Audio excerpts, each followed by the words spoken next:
Welcome to the Tell Her podcast, a place where we share stories from extraordinary, ordinary women, delve into what it's really like behind closed doors when dealing with life's ups and downs, and how women get the courage and push through and get up every day to carry on with our ordinary life while doing extraordinary things. I'm your host, Sharni Knighton, and I cannot wait for you to meet some of the incredible women that I get to meet through my work as a hair loss specialist. When I advocated for myself, I knew that if I didn't, I wouldn't be here today. I probably wouldn't be speaking here today now. I definitely will. Like, I always think about this situation, like when you were coming in, and then I were expecting things to have changed the next time you come, because the doctors will fix it or sort it out, and then it had still not been done. It's like, yeah, this is so strange. Like it was over a year, Sharni, it took before someone actually listened to insane. me. But of me backwards and forwards in insisting that something be done.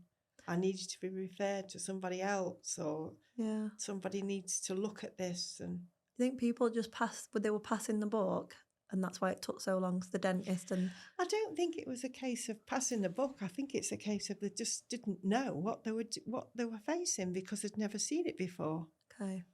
I mean, as you know, I was diagnosed with stage 4 bone cancer of the jaw. And it started initially with a tiny, what looked like a blister, an ulcer, above my front tooth, my left front tooth, on the gum. And it just didn't get any better. It didn't matter what I put on it, what I treat it with. Nothing seemed to help it. And I remember you saying it wasn't painful, and that's what made you wonder that it can't be an ulcer. Yeah, and I said, but it doesn't sting at all. It wasn't painful, but it wasn't getting any bigger. It wasn't getting any smaller, though, at the time. Right, okay. And then a few weeks would go by and still no better. So I'd been at this point going backwards and forwards to the dentist. Any ideas what it could be? And they were all saying, oh, no, it'll be fine, I'm sure. It's probably just an ulcer. It'll go away on its own. 3 months later, next appointment, still there. It's slightly bigger now. Oh, don't know what that is. That's not what you want to hear either, is it? It's like, I don't know what it is. I need you to know what it is. Like, you need to help me. At that point, because I'd had it for months, the big question came, you don't think it's cancer, do you? Oh, no, it won't be cancer. Yeah. And so a professional person has told me, no, it won't be cancer, no, we often see things like this, it's nothing. And so I believed it. Yeah. And then when it was getting bigger, I went to see the GP. And the GP took one look and said, oh, that's nothing to do with me. I don't deal with oral. You'll have to go back to the dentist. Right. So off I goes back to the dentist again. And we all know how hard them appointments are to get. Yeah. Like, even just getting in with a dentist. Precisely. And so then I had an x-ray done. But the x-ray came back fine. Nothing wrong there. But if you can see that something's different on your body and you can physically see it and you can see it's changing, if that was on your skin, you would be told straight away, well, you shouldn't leave it. You should get to the hospital, but because it was somewhere different. Yeah. But I remember you coming to see me, and every time you came, your mouth felt different as well. It was starting to feel different, wasn't it? My gums starting to swell. The taste, it was a horrible taste in my mouth. Okay. It was painful to bite down with the teeth. And after about 7 months in, of people still not doing anything about it, saying they didn't know what it was, the teeth then started to move. Yes. They were separating like SpongeBob at one point. Well, I remember you came for an appointment. I thought, I didn't know Mandi had a gap in it, because I like a gap in the front tooth. Mm. Molly had one growing up, so I always find it really endearing. But I remember just thinking, I can't remember that Mandi had a gap, but like they didn't look like they'd moved, but I just noticed that there was a gap.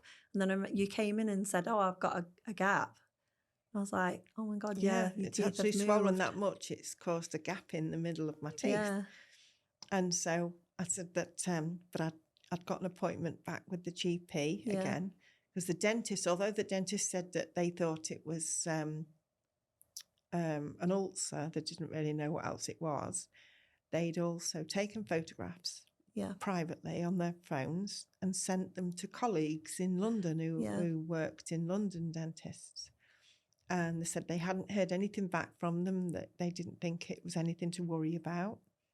And so they said that they think I needed to see the other dentist downstairs, the main chap. Okay. So I went down to see him. He did the usual going through, looking at all the other teeth. And he said, just run it by me again. What medication are you on? Has anything altered? So I went through the medication. And he said, oh, I think that's what the problem is here. I think it could be one of your medication that you're taking. I've heard that this can cause things like this. So I said, oh, right, what do I do from here then? He said, well, we're going to start the ball rolling. We'll refer you to go and see a training hospital and see if they can put any light on it. So did that feel a little bit of a relief because you'd at least got a referral? Yes. Yeah. They were going to do something. So 3 months later, I hadn't heard anything about this referral still. So I rang them. I rang the number on the referral letter and told them my name, said that I was really concerned. It was getting bigger still, about the gap in my teeth. My teeth were loose. And they said, their words were, well, you know, we're on the list yet. We're still backdated to last May. You do realise on the referral there's a 2-year waiting list because of COVID. That's and so I said, 2 years? I can't wait 2 years to get this sorted. And they said, well, I'm sorry, but that's how it is. Wow. So I left it at that point and then went straight to the GP. Okay. Explained to the GP what I'd been told. She had a look. And she said, so what has the dentist said to you? And I said, well, as well as putting the referrals in, they've said it could be down to a medication. So she said, well, I don't understand anything to do with oral. I'm not a dentist. So what I can suggest you do is pop next door to see the pharmacist. Okay. Ask him to bring up your records, your medication records, and tally them against the symptoms that you've got, see if there's anything there. Right. So I did that, went and sat in his little private room, and he brought up Google Images with similar pictures of what my gums were looking at. Right. And at that point, my ulcer, so-called ulcer, was massive.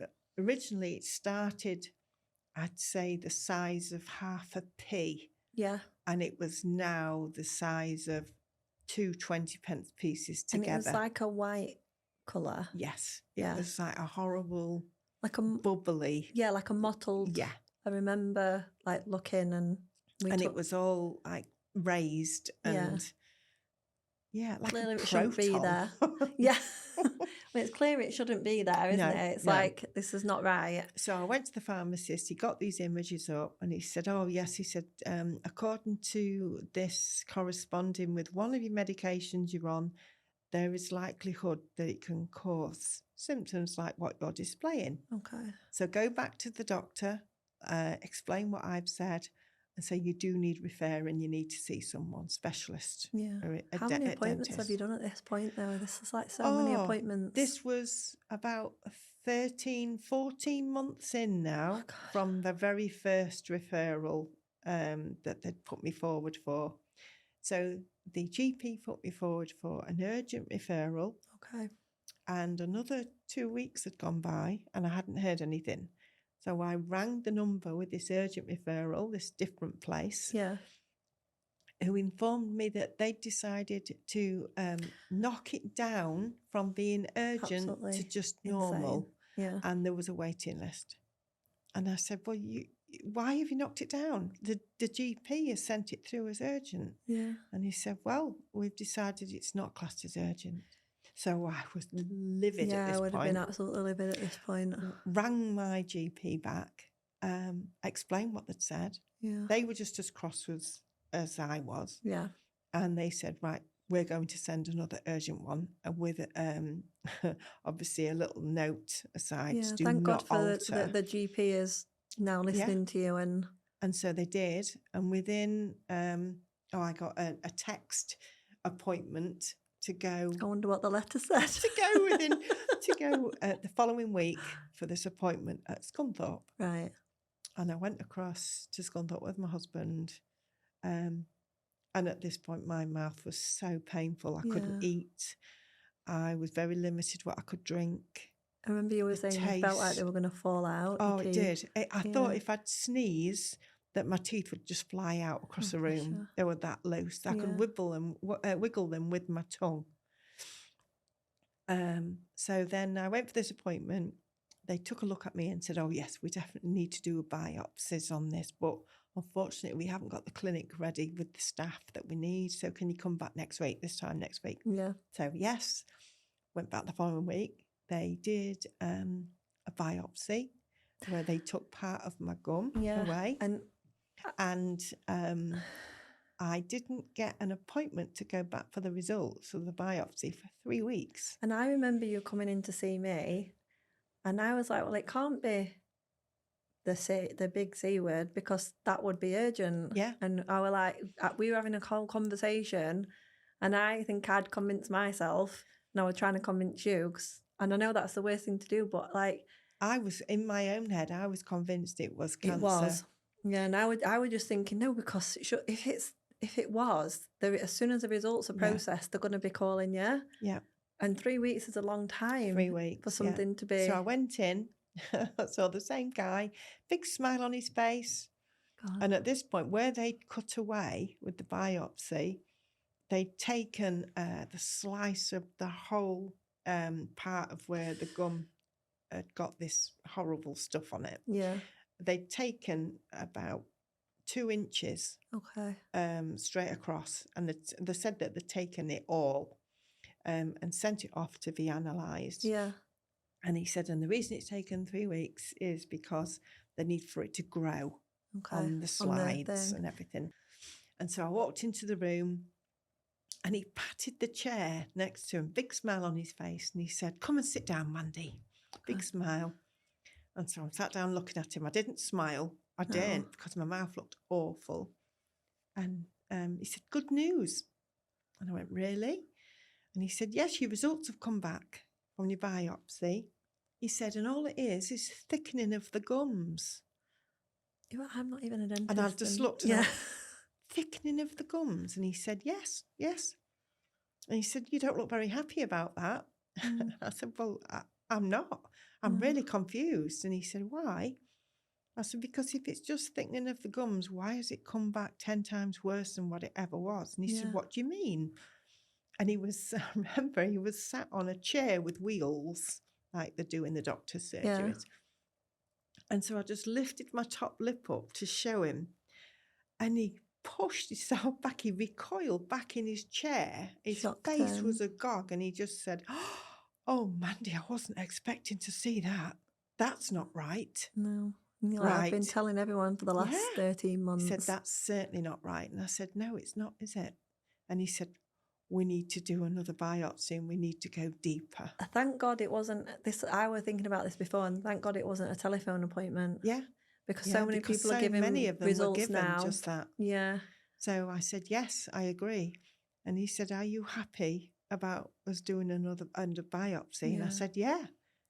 And he said, so when? And I went, now. Yeah. And he went, oh, okay. If you're happy with that, we'll get you in then. I'm not second chancing this. So I went into the other room where they came, and they were all, the faces just told me 100 times over, something's really not right. Looking at it looked awful. It was disgusting. It smelt.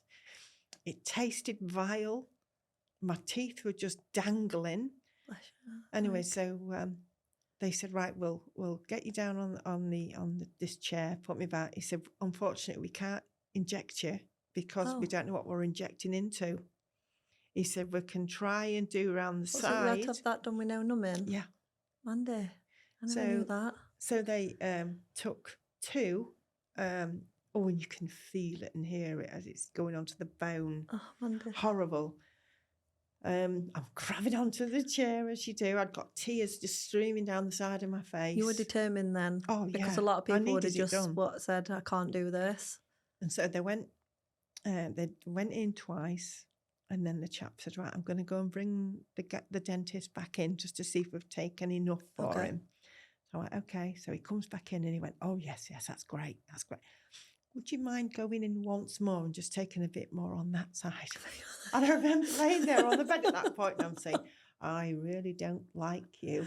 You like can you go need to away. punch him in the throat. And he said, oh, I'm so sorry, Mandi. He said, you've been so brave and we'll get this sorted. And with that, the nurse who was in there came up to the side of me and she just patted my arm and she was saying, you're doing so brave, Julie. And I said, my name's not Julie, it's Mandi. But if you want Julie to come in, I'm more than happy for her to take over. And of course, that broke the ice a little bit because I was just laughing. I just wanted it all over and done with. Yeah, I think though at that point, your determination to get answers, that outweighed this fear, I suppose, for you, because I don't know if I could have laid there and had that done without any numbing or gas and air or anything. Yeah, I needed answers and they couldn't have come quick enough. Yeah. So finally being listened to. 3 days later. Oh, God. Yeah, that's all it took. 3 days. I got a phone call. Can I come in as soon as possible? And I said, so my husband and I, and Kian was home at that point from Leeds. And so we all trotted off back down to Scunthorpe. And it was a different story this time. Yeah. Walked in, really somber mood. So I opened the door and he sat there and he stood up, shook my hand, face as straight as you can possibly imagine. Yeah. And he said, I'm so sorry, Mandi, come in and sit down. And he knows he could have missed that. And as I sat and I turned, I noticed there was somebody else in the corner. And I sat down and there was a Macmillan nurse sat there. Oh, God. And so it just, bing. And you just know. God. I didn't know they did that. I didn't know. I wasn't expecting that. But obviously, it's a shock. Yeah. And it was. And I'm just sat there and he said, obviously, we have got your results back. And it is cancer. It's stage 4 because it's in the bone. Okay. And I'm just looking, I went, okay. And everything just went, all I could focus on was, it's cancer. They've got it. They've found it. Now sort it. Okay. Of course, I looked across at my husband and my son and they were just totally in shock. And I thought, no, I've come this far. Yeah. I can do this. Yeah. And just to see my lad's face. Yeah. Bless him. I never have asked him what he thought when that first initial. You don't ever think your kids are going to wear that. You know? God, no. And yet Yeah. And so I just sat there and I remember the Macmillan nurse coming over and giving me a box of tissues because I didn't even know. I'd just got tears streaming down my face. I wasn't crying. It was just... Do you feel like you disassociated a little bit? Yeah. And all I kept thinking was, it is cancer. I said it was cancer right from the off. Yeah. Oh, my God, what if it's too late? Oh, God, I haven't done any letter writing. And all these things... The mum brain kicks in. All these things just kept flying into my head and he's talking to me. But thank God they were there because they were just listening and absorbing everything. And all I'm saying is, yeah, okay, we need it gone. And at the same time, I'm thinking, I haven't done this. I haven't done that. Yeah. Bless you. Yeah. Just like trying to process, but plan. Like you're already planning what you're doing when you leave. Yeah. So he said, obviously, he said the next stage, he said, there's no waiting list for cancer patients. He said, we'll get you straight in. Yeah. And I said, okay. He said, so we'll get you sorted with the scans, bloods and all the rest of it pre-op. Yeah. And I remember looking and I'm saying to him, I've booked a holiday to Mauritius. We're supposed to be going next week. Oh, and he said, well, I'm sorry, Mandi. He said, but this is going to take... And there's Jim saying, never mind about the holiday. This needs sorting. And I'm like, yeah, I know. Definitely So not when fully. am I having the op? Then I couldn't do before. Because in my head I'm thinking, I never told Jim and Kean this, but in my head I'm thinking, what if I don't come out of this operation? Yeah, so And you're. I've never been. Yeah. And it was a dream holiday. We was going with my brother and my But sister-in-law. you're sat here now, so you and my did. cousin, yeah. But in my head, that's what I was Yeah. thinking. Silly Isn't it things go crazy through your how head. the brain can be doing so many things all at once? Yeah. Like you are planning what you're doing, trying to figure out if you can do this holiday, processing what you're being told, trying to hold it together because you've got your son and your husband there. So you're trying to act normal while all of this stuff's going on. Like it's insane that you were able to even do that and like hold it even in that moment. So it was just from then on, it was everything happened 100 miles a minute. Yeah. Because they realised that it was urgent. And time was at the essence. And time was of the essence. Yeah.